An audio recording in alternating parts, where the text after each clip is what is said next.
জুলাই হত্যাকাণ্ডে সজীব ওয়াজেদ জয় এবং জুনায়েদ আহমেদ পলকের বিরুদ্ধে করা মামলায় সূচনা বক্তব্য শেষ হয়েছে। এ মামলার সাক্ষ্য গ্রহণ শুরু হবে ২৫ ফেব্রুয়ারি। এদিকে জুলাই হত্যাকাণ্ডে ওবায়দুল কাদেরের মামলায় শহীদ শরীফ ওসমান হাদির লিখিত জবানবন্দি সাক্ষ্য হিসেবে গ্রহণ করছে ট্রাইব্যুনাল।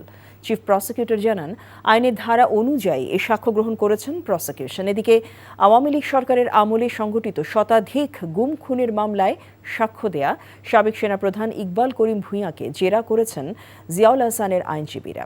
বুধবার আন্তর্জাতিক অপরাধ ট্রাইব্যুনাল ১ এর বিচারিক প্যানেলে এ জেরা হয়েছে।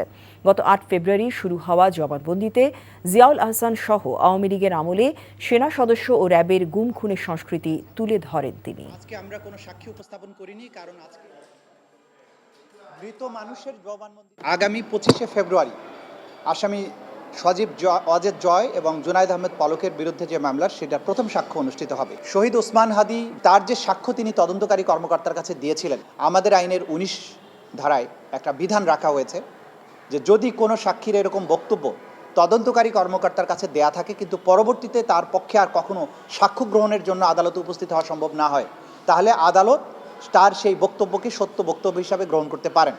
সেই কারণে উক্ত ধারার অধীনেই আমরা সেই অ্যাপ্লিকেশনটা দিয়েছিলাম, আদালত সেটা মঞ্জুর করেছেন।